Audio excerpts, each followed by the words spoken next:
দর্শক, জুলাই আন্দোলন তো একটা পজিটিভ ব্যাপার ছিল। একটা অপশাসনের হাত থেকে জাতির পক্ষ থেকে মুক্তি চাওয়া হয়েছিল।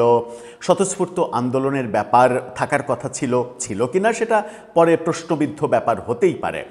কারণ জুলাই আন্দোলন পরবর্তী বিজয়ের পরে যে সকল কর্মকাণ্ড আমরা দেখেছি, সেই কর্মকাণ্ডগুলো জুলাই আন্দোলনকে বিতর্কিত করেছে। এই সত্য অনুধাবন করতে যাদের কষ্ট হয় তারা আসলে বোকার স্বর্গরাজ্যে বসবাস করে। কিন্তু আন্দোলন পর্যন্ত ব্যাপারটা বিতর্কিত ছিল না।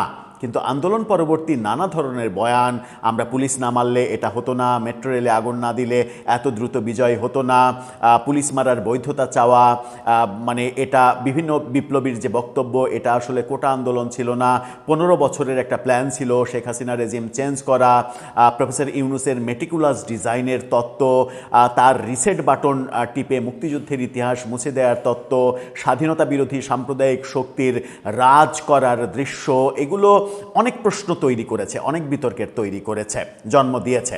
বিশেষ করে জুলাই যোদ্ধাদের বিভিন্ন ধরনের কর্মকাণ্ড, থানায় গিয়ে হুমকি দেয়া, আমি সেই মাহাদি, আমি পুলিশ মেরেছি, অমুককে মেরে ঝুলিয়ে রেখেছি, পুড়িয়ে দিয়েছি, এমন অমুক থানা আমি আক্রমণ করেছি, এই যে অধ্যত্বপূর্ণ কথাবার্তা এবং চাঁদাবাজি, মব সহ বিভিন্ন কর্মকাণ্ডে জড়িয়ে পড়া, সেই কারণেই মূলত জুলাই বিপ্লবটা অনেক বেশি বিতর্কিত হয়েছে। এবং বিপ্লবীদের অনেকেই যারা বিপ্লবের নাম ভাঙিয়ে ব্যবসা করার চেষ্টা করেছেন, তারা বিতর্কের মুখে পড়েছেন। আপনাদের নিশ্চয়ই মনে আছে হবিগঞ্জের সেই জুলাই যোদ্ধা, তথাকথিত নেতা, যার মানে সর্বাঙ্গে আপনি যদি দৃষ্টি দেন তাহলে আপনার মনে হবে যে তার শরীরের ওজনের চাইতে কথার ওজন অনেক বেশি। থানায় ঢুকে ওসিকে থ্রেট দিচ্ছেন যে আমি এসআই অমুককে মেরেছি, আমি এই থানা জ্বালিয়ে দিয়েছি, আপনাদের সাহস কিভাবে হয়, আমাদের ছেলেকে অ্যারেস্ট করে নিয়ে আসেন। এই বক্তব্যের পরে সারা দেশে ভাইরাল হয়ে গেলেন এবং তার পরবর্তীতে আমরা দেখলাম যে তাকে মানে গ্রেপ্তার করার পরে তাকে মুক্ত করার জন্য তৎকালীন ইউনূস সরকার মধ্যরাতে আদালত বসালেন, তাকে মুক্ত করা হলো, এনসিপি সেখানে শোডাউন করলো। মানে সরাসরি যে ব্যক্তি বলছে আমি সেই যে পুলিশ মেরেছে, আমি সেই যে থানা পুড়িয়েছে, এই বক্তব্যের পরেও তার পক্ষে দাঁড়ানোর লোক যখন পাওয়া গেল, তখন জুলাই বিপ্লব বিতর্কিত হবে, এটাই স্বাভাবিক। সেই অধ্যত্বপূর্ণ বক্তব্য দেয়া, তারপরে ঢাকা না দিল্লি, ঢাকা ঢাকা স্লোগান দেয়া মাহাদিকে পরবর্তীতে আমরা দেখেছি যে দিল্লিতে গেছেন, সেই দিল্লিতে গেছেন ভিসা নেওয়ার জন্য, ইউরোপের কোনো একটা দেশে ভিসা নেবেন, সেখানে গিয়ে ওই মানে আমি বলতে চাই না শব্দগুলো, যাই হোক সেখানে যাবেন, কাজ করবেন, মানে রেমিটেন্স ইনকাম করবেন, সেই কাজগুলো করার জন্য তিনি দিল্লিতে গেলেন। দিল্লি থেকে তিনি ফিরে আসতে বাধ্য হলেন। দিল্লি পুলিশ তাকে এয়ারপোর্টে অ্যারেস্ট করে বেশ কয়েক ঘন্টা জেরা করলো। এই ব্যাপারগুলো আমরা দেখেছি। এবার যেটা হলো সেটা হচ্ছে যে বিএনপি ছাত্র দলের লোকজন তাকে দৌড়ানি দিল, তাড়া খেলেন তিনি, তাড়া খেয়ে রিকশাতে যেতে যেতে লাইভ করলেন এবং তাড়া খেয়ে আশ্রয় নিলেন সেইখানে যেখানে বসে তিনি অধ্যত্ব প্রকাশ করেছিলেন যে আমি এসআইকে পুড়িয়ে মেরেছি, আমি এই থানা জ্বালিয়ে দিয়েছি। অর্থাৎ শেষ পর্যন্ত আশ্রয় তাকে নিতে হলো ওই পুলিশের কাছেই। ইতিমধ্যেই আজকে দিনের বেলা এই ব্যাপারটা, দুপুরে এই ঘটনাটা ঘটেছে, দুপুর থেকে আজকে মানে এই রাত পর্যন্ত ব্যাপারটা রীতিমতো মহা চাঞ্চল্য সৃষ্টি করেছে। চলুন একটু জেনে দেখি কেন তিনি তাড়া খেলেন, কেন তিনি থানাতে আশ্রয় নিতে বাধ্য হলেন, তাকে নিয়ে সামাজিক যোগাযোগ মাধ্যমে কি হচ্ছে, জুলাই যোদ্ধাদের নিয়ে সারা বাংলাদেশে গত 2-1 দিনে কি ঘটনা আর ঘটল, কেন ঘটছে, এর জন্য দায়ী যারা ঘটাচ্ছেন তারা, নাকি জুলাই যোদ্ধারা তাদের বিতর্কিত কর্মকাণ্ডের মাধ্যমে এই পরিণতিটা নিজেরাই ডেকে আনছেন। থাকবেন পলিটিক্স টিভির নিয়মিত আয়োজনে।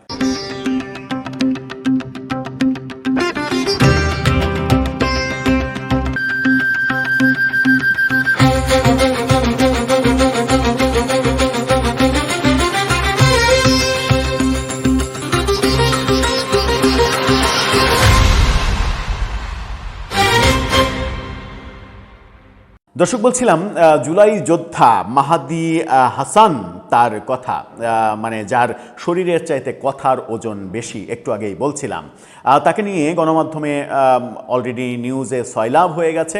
কালের কণ্ঠের এই শিরোনামটা দেখে নিন।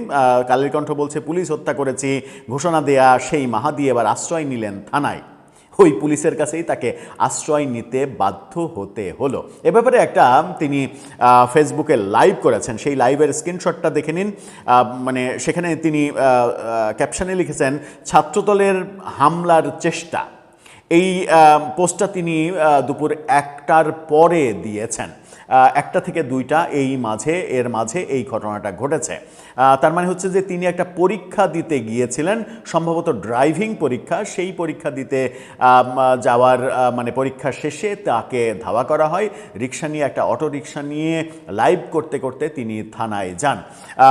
তার 1 ঘন্টা পরে তিনি আরেকটা পোস্ট করেন। তিনি নিজে পোস্ট না করে, কত বড় সেলিব্রিটি চিন্তা করেন, তিনি অ্যাডমিন আরেকজন পোস্ট করেছে এরকম লিখে পোস্ট দিয়েছেন নিজের ফেসবুক মানে প্রোফাইলের দাম বাড়ানোর জন্য। তিনি সেই পোস্টে লিখেছেন, মাহাদি এখন সেফ আছে, আমরা সদর থানায় অবস্থান করছি। শামীম অ্যাডমিন, মানে তার একজন অ্যাডমিনও আছে। কত বড় নেতা তিনি। এই ঘটনা যখন ঘটেছে তখন তাকে নিয়ে সামাজিক যোগাযোগ মাধ্যমে যাচ্ছে তাই ঘটনা ঘটছে। মানে তাকে নিয়ে একজন পোস্ট করেছেন, সেই পোস্টটা দেখে নিন।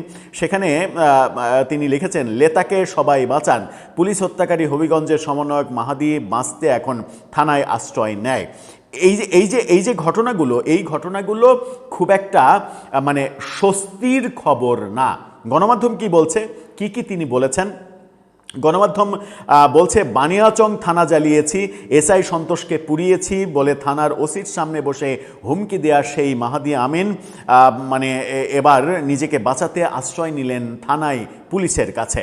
ছাত্রদলের কর্মীরা হামলা চালাতে আসছেন অভিযোগ করে আজকে নিজে ফেসবুক অ্যাকাউন্টে লাইভ করেন। এ সময় দেখা যায় তিনি আতঙ্কে কাঁপছেন। প্রাণ বাঁচাতে আরেকজনকে সঙ্গে নিয়ে রিকশায় করে ছুটছেন হবিগঞ্জ সদর থানার দিকে। লাইভের শেষ দিকে তিনি থানার কম্পাউন্ডের ভেতরে ঢুকে পুলিশের কাছে সাহায্যের আর্তি জানাচ্ছেন, ও ভাই আমারে বাঁচান। মানে শেষ পর্যন্ত এই মহাবীর নিজের জীবন বাঁচাতে ওই পুলিশের কাছে আশ্রয় নিতে বাধ্য হয়েছেন। বৈষম্যবিরোধী ছাত্র আন্দোলনের সাবেক সমন্বয়ক এবং সংগঠনটির হবিগঞ্জ জেলা শাখার সাধারণ সম্পাদক মাহাদি হাসান লাইভে দাবি করেন, ছাত্রদল কর্মীরা তার উপরে হামলা চালানোর উদ্দেশ্যে ধাওয়া করেছেন। এই ঘটনায় তিনি সদর থানায় আশ্রয় নিয়েছেন। তিনি বলেন, ছাত্রদল আমার উপর সামনে এসে অ্যাটাক করতে আসতেছে, আমার কি পার্সোনাল কোনো মতামত দেওয়ার অধিকার নাই?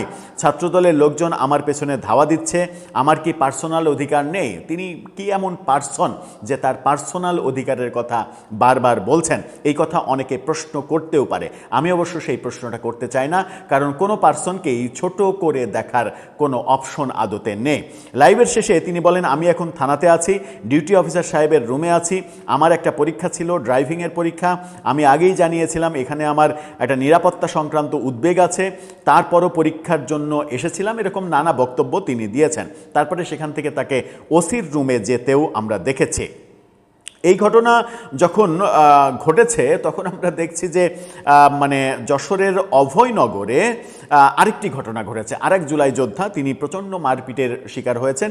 এই পোস্টটা দেখে নিন। সেখানে বলা হচ্ছে, সহ সম্পাদক বৈষম্যবিরোধী ছাত্র আন্দোলন অভয়নগর নিজ এলাকায় চুলিং পং হয়ে গেছেন, এটা বলা হচ্ছে। জুলাই যোদ্ধা বলার সাথে সাথে জনগণ সামনে যা পাচ্ছে তাই দিয়ে আপ্যায়ন করছে, আপনিও চান্স মিস করবেন না, এরকম ভয়ানক সব পোস্ট দেয়া হচ্ছে এবং এই ভিডিও ছড়িয়ে দেয়া হয়েছে। এগুলো যখন ছড়িয়ে দেয়া হয়েছে তখন আমরা যেটা দেখছি সেটা হচ্ছে যে মানে জুলাই আন্দোলনের সময় খুবই ভাইরাল হওয়া চ্যানেল আয়ের উপস্থাপক দীপ্তি চৌধুরী, যিনি পরবর্তীতে নানা কথায় বহু বিতর্কের জন্ম দিয়েছেন, সম্প্রতি তিনি বিয়েও করেছেন, তাকে নিয়ে একটা ফটোকার্ড ভয়েস বাংলা তৈরি করেছে। সেখানে বলা হচ্ছে, জুলাই যোদ্ধা এখন এমন হয়ে গেছে যে এই চেতনা বিক্রি করে বা এটা ব্যবহার করে এখন চাঁদাবাজি, ব্যবসা এবং রাজনীতিও করা যায়, অর্থাৎ উপলব্ধি হতে শুরু করেছে আমাদের। এদিকে আরেক জুলাই যোদ্ধার ঘটনা ঘটেছে ঈশ্বরদীতে। এই পোস্টটা দেখে নিন। সেখানে ঈশ্বরদীর একটা পোস্ট দিয়ে লিখেছে, ঈশ্বরদীতে জুলাই যোদ্ধাকে পিটিয়ে জখম, থানায় মামলা। একজন সাংবাদিক এই পোস্টটা দিয়েছেন। তার মানে হচ্ছে যে জুলাই যোদ্ধাদের নিয়ে যা কিছু হচ্ছে সেগুলো ভালো কিছু হচ্ছে না। মাহাদি আমিনের ফেসবুক লাইভটাতে আপনারা চলুন একটু যাই, মানে আমার কথার সঙ্গে সঙ্গে এই লাইভটা একটু দেখে নিন। তিনি লাইভটা শুরু করেন, প্রচণ্ড ভয় তার ফেসে দেখা যাচ্ছে, বারবার তিনি ক্যামেরা পেছনে নেন, রিকশার পেছনে কারা আসছে, এবং সর্বশেষ দেখুন যে তিনি থানার মধ্যে রিকশা নিয়ে প্রবেশ করলেন এবং থানার কম্পাউন্ডে ঢুকলেন, ঢুকে ডিউটি অফিসারের সঙ্গে কথা বলছেন। এরকম ভয়ার্ত পরিবেশে তাকে আমরা দেখেছি। এই ভয়ার্ত পরিবেশে যখন আমরা দেখেছি তখন নেত্রকোনাতে গত ভোরবেলা আরেকটা ভয়াবহ ঘটনা ঘটেছে। নেত্রকোনাতে এই ভিডিওটা দেখতে থাকুন। এই ভিডিওতে আমরা দেখছি যে নেত্রকোনাতে জুলাই স্তম্ভে আগুন ধরিয়ে দেওয়া হয়েছে। ভিডিওর অডিও আপনাদেরকে শোনাতে চাই না। সেখানে এই ঘটনাটা ছাত্রলীগের লোকজন করেছে বলেই ভিডিও দেখে আমার ব্যক্তিগতভাবে মনে হয়েছে এই ধরনের কর্মকাণ্ড করা উচিত নয় একদিকে যেমন বলছি, তেমনি জুলাই আন্দোলন পরবর্তী জুলাই যোদ্ধারা, এই মাহাদি আমিনের মতো কিছু বিতর্কিত জুলাই যোদ্ধারা যে সকল কর্মকাণ্ড করেছেন তাতে করে নিজেরাই নিজেদের পরিণতি ডেকে আনছেন এবং পুরো জুলাই বিপ্লবকে বিতর্কিত করে ফেলছেন এদের কর্মকাণ্ডে। এই দৃশ্যগুলো এখন আমরা দেখছি। বিএনপি যারা বিএনপি, জুলাই যোদ্ধা, জামাত সবাই মিলেই তো শেখ হাসিনার রেজিম চেঞ্জের যে আন্দোলন সেই আন্দোলনটা করলো। সুতরাং তাদের মধ্যে তো একটা একাট্টা ভাব থাকার কথা। সেই বিএনপি ছাত্রদলই যদি তাদেরকে ধাওয়া করে, দৌড়ানি দেয়, তাহলে বাস্তবতাটা আরও কত কঠিন বাস্তবতা অপেক্ষা করছে যে যাদের বিরুদ্ধে এরা যুদ্ধটা করলো তারা যদি দৌড়ানি দেওয়ার মতো কোনো স্কোপ কোনো দিন ফিরে পায় তখন অবস্থাটা কি হবে। আমার মনে হয় যে এতটা খারাপ অবস্থা হতো না যদি না জুলাই আন্দোলন পরবর্তীতে তারা নিজেদেরকে বিতর্কিত কর্মকাণ্ডে লিপ্ত না করতেন।